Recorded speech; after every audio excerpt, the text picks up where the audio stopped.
Hi hello ನಮಸ್ಕಾರ ಎಲ್ಲರಿಗೂ SI vlogs Kannada YouTube ಚಾನಲ್ಗೆ ಸ್ವಾಗತ. ಇವತ್ತಿನ ದಿನ ನಾವು ಹೋಗ್ತಾ ಇರುವಂಥದ್ದು ಎಕೋ ಬೀಚ್ಗೆ. ಈ ಎಕೋ ಬೀಚು ಹೊನ್ನಾವರದಲ್ಲಿದೆ.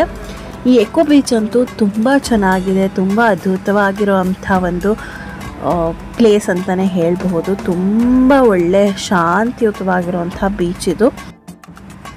ಎಕೋ ಬೀಚು ಹೆಸರಿಗೆ ತಕ್ಕನಾಗೆ ತುಂಬ ಒಂದು ಪರಿಸರನ ಶುದ್ಧವಾಗಿ ಇಟ್ಕೊಂಡಿದ್ದಾರೆ ಈ ಒಂದು ಬೀಚ್ನಲ್ಲಿ. ಇಲ್ಲಿ ನೋಡ್ತಾ ಇರ್ಬೋದು, ಎಲ್ಲೂ ಕೂಡ ನಿಮಗೆ ಆ ಕವರ್ಗಳಾಗಲಿ, ಮಾಮೂಲಿ ಬೀಚ್ಗಳಲ್ಲಿ ನೀವು ಹೇಗೆ ಅಲ್ಲಿ ಇಲ್ಲಿ ಕಸ ಕಡ್ಡಿ ಎಲ್ಲ ನೋಡ್ತಿರೋ ಆ ರೀತಿಯಾಗಿ ನೀವು ಎಲ್ಲೂ ಕೂಡ ಇದನ್ನು ನೋಡೋದಕ್ಕಾಗೋದಿಲ್ಲ. ಹಾಗಾಗಿ ಇದನ್ನು ಎಕೋ ಬೀಚ್ ಅಂತ ಕೂಡ ಕರೀತಾರೆ. ಹಾಗೆ ಇಲ್ಲಿ ಎರಡು ಒಂದು ಎಂಟ್ರೆನ್ಸ್ ಬರುತ್ತೆ. ಈ ರೀತಿಯಾಗಿ ಇದೆ ಬೀಚು. ಮಧ್ಯಾಹ್ನದೊತ್ತಂತೂ ತುಂಬ ಬಿಸಿಲಿತ್ತು. ಹಾಗೆ ಎಂಟ್ರಿಗೆ ನಾನಾಗಲೇ ಹೇಳಿದಾಗೆ ಎರಡು ಕಡೆಯಿಂದ ಇದೆ. ಒಂದು ರೈಟ್ ಸೈಡಿಂದ ಹೋಗ್ತಾ ಹೋದರೆ ಇಲ್ಲಿ ಮಕ್ಕಳಿಗೆ ಆಟ ಆಡೋದಕ್ಕೆ ಒಂದು ಪಾರ್ಕ್ ರೀತಿಯಾಗಿ ಕೂಡ ಮಾಡಿದ್ದಾರೆ. ಇದು ಕೂಡ ತುಂಬ ಚೆನ್ನಾಗಿರುವಂತಹ ಒಂದು ಐಡಿಯಾ ಅಂತ ಹೇಳಬಹುದು. ಯಾಕಂದರೆ ಬೀಚ್ನ ನೋಡಿಕೊಂಡು ಮಕ್ಕಳೆಲ್ಲ ಈ ರೀತಿಯಾಗಿ ಒಂದು ಪಾರ್ಕ್ನಲ್ಲಿ ಆಟ ಆಡ್ತಾ ಇದ್ದರೆ ಪೇರೆಂಟ್ಸ್ ಕೂಡ ಬೀಚ್ನಲ್ಲಿ ಹೋಗಿ ಎಂಜಾಯ್ ಮಾಡ್ಕೊಂಬರ್ಬೋದು. ಹಾಗೆ ಮಕ್ಕಳು ಕೂಡ ಬೀಚ್ನಲ್ಲೂ ಎಂಜಾಯ್ ಮಾಡ್ಬೋದು. ಹಾಗೆ ಹೊರಗಡೆ ಈ ರೀತಿಯಾಗಿರುವಂಥ ಒಂದು ಪ್ಲೇ ಗ್ರೌಂಡಲ್ಲಿ ಕೂಡ ಎಂಜಾಯ್ ಮಾಡಬಹುದು. ನನ್ನ ಮಗ ಅಂತೂ ಎಕ್ಸೈಟಿಂಗ್ ಆಗಿದ್ದ ಆ ಬೀಚ್ನಲ್ಲಿ ಆಟ ಆಡೋದಕ್ಕೆ, ಅದರಲ್ಲೂ ಆ ಪ್ಲೇ ಏರಿಯಾದಲ್ಲಿ ಆಟ ಆಡೋದಕ್ಕೆ. ಸೊ ಇದಿಷ್ಟು ಆಗಿತ್ತು ಒಂದು ಎಕೋ ಬೀಚು. ನೋಡೋದಕ್ಕಂತೂ ತುಂಬ ಚೆನ್ನಾಗಿದೆ. ಈ ರೀತಿಯಾಗಿರುವಂಥ ಒಂದು ಫುಟ್ ಪಾತ್ ರೀತಿಯಲ್ಲಿ ಮಾಡಿದ್ದಾರೆ. ಅಲ್ಲಿ ನೀವು ಬೇಕಿದ್ರೆ ಸಂಜೆ ಹೊತ್ತು ಬಂದರೆ ಈ ಎಕೋ ಬೀಚ್ಗೆ ಒಂದು ವಾಕಿಂಗ್ನ ಮಾಡಿಕೊಂಡು ನೀವು ಟೈಮ್ ಪಾಸ್ನ ಮಾಡಬಹುದು.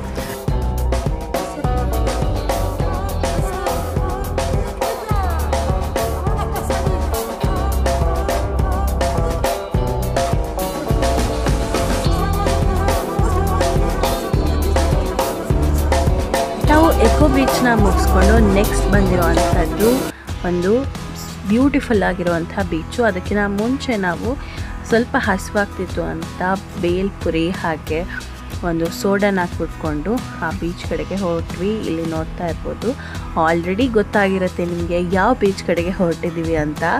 ಹೌದು, ನಾವು ಹೋಗ್ತಿರೋ ಅಂಥದ್ದು next beach Maravanthe beach. Maravanthe beach ಅಂತೂ ತುಂಬ ಅಂದರೆ ತುಂಬ ಚೆನ್ನಾಗಿರುವಂಥ ಬೀಚು.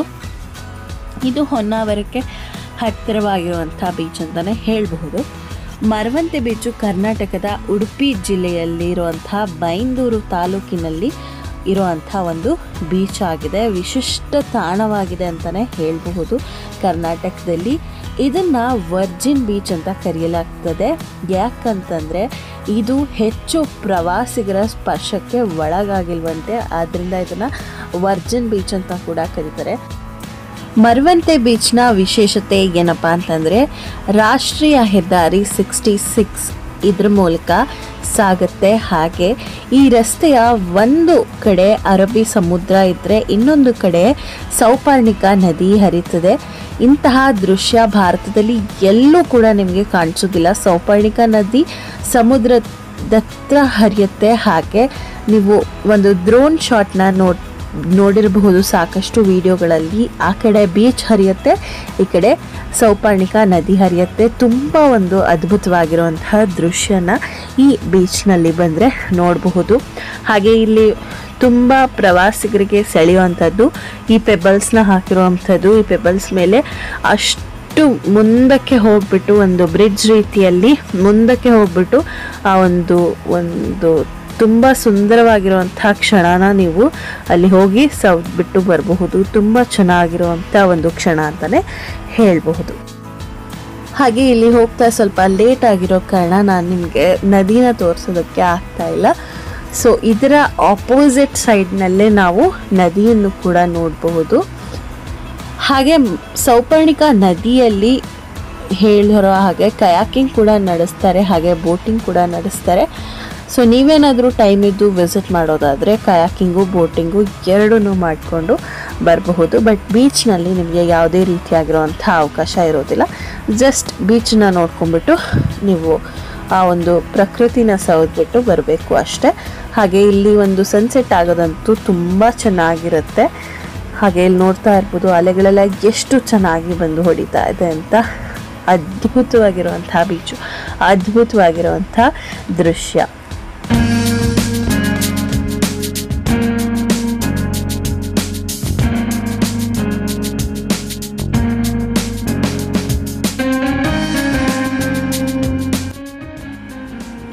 ಹಾಗೆ ಈ ಮರವಂತೆ ಬೀಚ್ನ ಮುಗಿಸ್ಕೊಂಡು ನಾವು ನೆಕ್ಸ್ಟ್ ಹೋಗ್ತಾ ಇರುವಂಥ ಜಾಗ ಬಂದ್ಬಿಟ್ಟು ಕುಂದಾಪುರದಲ್ಲಿರುವಂಥ ಒಂದು ಬೀಚು. ಕುಂದಾಪುರ ಬೀಚಿನಲ್ಲೂ ಕೂಡ ತುಂಬ ಚೆನ್ನಾಗಿರುವಂಥ ಒಂದು ಸನ್ಸೆಟ್ನ ನೋಡಿಕೊಂಡು ಹೊರಡಬೇಕಾಯಿತು.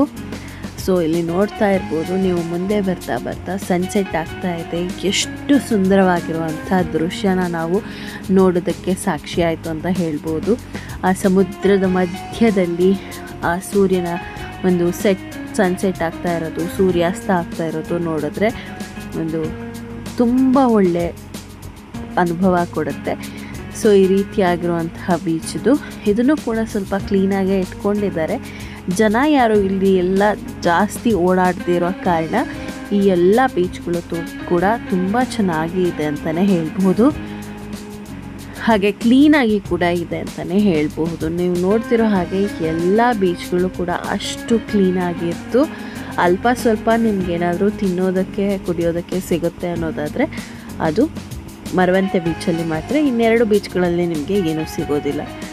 ಸೊ ಇದಿಷ್ಟನ್ನು ಮುಗಿಸ್ಕೊಂಡು ನಾವು ನೆಕ್ಸ್ಟ್ ಹೊರಟಿರೋ ಅಂಥದ್ದು ಉಡುಪಿ ಮಠಕ್ಕೆ ಹೋಗ್ಬಿಟ್ಟು ಕೃಷ್ಣನ ದರ್ಶನ ತಗೊಂಡ್ವಿ. ಈ ಕೃಷ್ಣನ ಒಂದು ಹಿಸ್ಟರಿನ ಹೇಳೋದೇ ಬೇಡ, ಅಷ್ಟು ಕಥೆಗಳಲ್ಲಿ ನಾವು ನೋಡಿರ್ತೀವಿ. ಹಾಗೆ ಇಲ್ಲಿ ನೋಡ್ತಾ ಇರ್ಬೋದು ನಾವು ದರ್ಶನಕ್ಕೆ ಅಂತ ಲೈನಲ್ಲಿ ಹೋಗ್ತಾ ಇದ್ದೀವಿ. ಬಟ್ ಅಲ್ಲೆಲ್ಲೂ ಜನ ಇರಲಿಲ್ಲ. ಆದರೆ ಒಳಗಡೆ ಹೋಗುವಂಥ ಹೊತ್ತಿನಲ್ಲಿ ತುಂಬ ಜನ ತುಂಬಿಕೊಂಡಿದ್ರು. ಅವತ್ತೇನೋ ಒಂದು ಪೂಜೆ ನಡೀತಾ ಇತ್ತು, ತುಂಬ ಜನ ಇದ್ದರು. ಹಾಗಾಗಿ ನಾವು ಸ್ಪೆಷಲ್ ಎಂಟ್ರಿ ದರ್ಶನಕ್ಕೆ ಹೋಗಬೇಕಾಗಿ ಬಂತು. ಸೊ ಈ ರೀತಿಯಾಗಿ ನಾವು ಸ್ಪೆಷಲ್ ಎಂಟ್ರಿ ದರ್ಶನ ತೊಗೊಂಡ್ಬಿಟ್ಟು ಕೃಷ್ಣನ ಒಂದು ದರ್ಶನ ಮಾಡಿಕೊಂಡು ಹೊರಟ್ವಿ. ಹಾಗೆ ಅಲ್ಲಿಂದ ಹೊರಟು ನಾವು ಹೋಗ್ತಿರೋಂತಹ ಒಂದು ಸ್ಥಳ ಬಂದ್ಬಿಟ್ಟು ಕಟೀಲು. ಹಾಗೆ ಈ ಕಟೀಲಿನ ಒಂದು ಇತಿಹಾಸಕ್ಕೆ ಬರೋದಾದರೆ ಅರುಣಾಸುರ ಎಂಬ ರಾಕ್ಷಸನಿಂದ ಈ ಒಂದು ಕತೆ ಸಂಬಂಧಿತವಾಗಿದೆ. ಅರುಣಾಸುರ ಬ್ರಹ್ಮನಿಂದ ಅನುಗ್ರಹಿತವಾದ ವರದಿಂದ ಪುರುಷ, ಸ್ತ್ರೀ ಅಥವಾ 2 ಅಥವಾ 4 ಕಾಲುಗಳಿರುವಂಥ ಯಾವುದೇ ಜೀವಿಯಿಂದಲೂ ಅವನ ಸಾವು ಬರಲಿರೋ ಹಾಗೆ ಶಕ್ತಿನ ಪಡೆದಿರ್ತಾನೆ. ಆ ಶಕ್ತಿಯಿಂದ ಅವನನ್ನು ಏನು ಮಾಡೋದಕ್ಕೆ ಸಾಧ್ಯವಾಗ್ತಿರೋಲ್ಲ.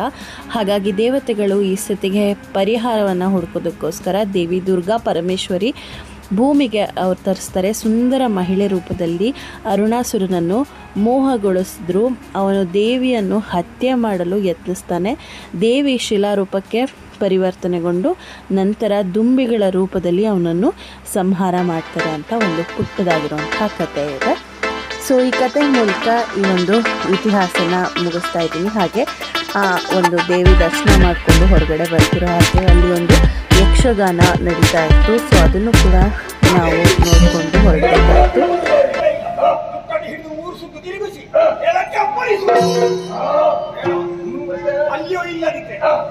ಸಂಶಯ ಬರಬಹುದು, ಅಲ್ಲಿ ವೈಕುಂಠವತಿಯಲ್ಲಿ ಇರಬಹುದಂತ. ಅಲ್ಲಿಗೆ ನಾವು ಹೋಗುವ ಹಾಗಿಲ್ಲ. ಯಾಕೆ ಗೊತ್ತಾ, ಅವ ಸುರಕುಲ ಪುತ್ರಹಾರಕ.